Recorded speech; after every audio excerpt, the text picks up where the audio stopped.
அப்பா ஒரு ஊரில் பாண்டியம்மான்னு ஒருத்தவங்க இருந்தாங்க. அவங்க கல்யாணம் பண்ணி கொஞ்ச நாள் ஒரு 5 வருஷம்தான் அவங்க புருஷன் வாழ்ந்தாரு. அதுக்கப்புறம் இறந்துட்டாரு. இறந்த பிறகு அவங்களுக்கு ஒரே ஒரு ஆம்பளை பிள்ளை மட்டும் இருந்தது.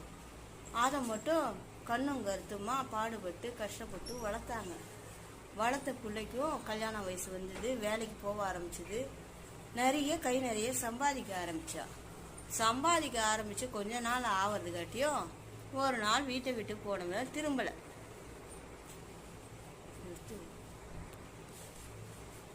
இந்த புள்ளைய காணலையே, காலையில என்னடா இவ்வளோ டைம் ஆயிட்டு வர?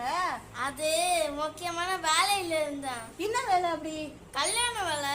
உன் ஃப்ரெண்டு கல்யாணம்? இல்ல, எனக்கு தான் கல்யாணம். அட பாவி, என்கிட்ட சொல்லாம கொள்ளாம இவதான் பார்வதி. எனக்கு பிடிச்சிருந்தா கல்யாணம் பண்ணிட்டேன். உனக்கு பிடிச்சா நீ கல்யாணம் பண்ணிடு, எனக்கு கேட்காம கொள்ளாமா? எப்ப பார்த்தாலும் நான் கேட்க மாட்டேன் எல்லாத்துக்கும். ஓஹோ, அந்த அளவுக்கு பெரியவனாயிட்டே. அப்பதான் அமைதியாருங்க. இங்க ஆம்பளைய பேசப்போது பொம்பளைய பேசக்கூடாது. எனக்கு டயர்டா இருக்கு, நான் கிளம்புறேன். அவன் போயிட்டா, நான் போயிட்டு டீ போட்டு இந்த மூதேவியை என்கிட்ட கொண்டு வந்து விட்டுட்டு பார்வதி மூதேவி இல்ல. அடி பாவி, என்ன சொல்லி என் பிள்ளைய மயக்குற?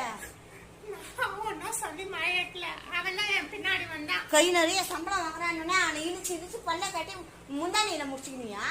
ஏன்டி அவன் தானே என் பின்னாடி இடிச்சுக்கின்னு வந்தான். அடி பாவிங்களா, நல்லா இருப்பீங்களாடி? என் புள்ள இப்பதான் நான் கஷ்டப்பட்டு வளர்த்து இப்பதான் கை நிறைய சம்பாதிச்சுன்னு. ஆமாண்டி, போடி. என்னடி ரொம்ப பேசிக்கிட்டு இருக்க?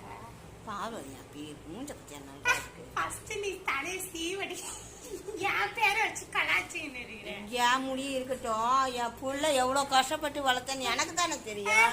ஆமா, ஊர்ல உள்ளாதனால வளர்த்து வச்சுட்டா பாரு அப்படியே. ஐயோ, இந்த மூதேவிய கட்டின்னு வந்துட்டானே, என் நிம்மதி போச்சே கடவுளே. பாருங்க அத்தை, நான் இப்படி எல்லாம் மரியாதை இல்லாம பேசினதுக்கு நான் மன்னிச்சிருங்க. நான் மன்னிப்பு கேட்டுக்கிறேன். நாம இனிமேல்ட்டு அண்டர்ஸ்டாண்ட் பண்ணி வேணும்னா இருந்துக்கலாம் அத்தை. நீ போடி, அண்டர்ஸ்டாண்ட் போடி.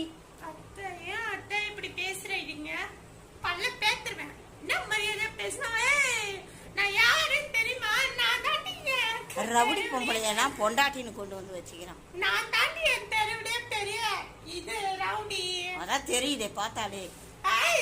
ரொம்ப பேசிட்டு இருந்த சீவிட்டு நான் பாட்டில போயினே பாத்துக்கோ.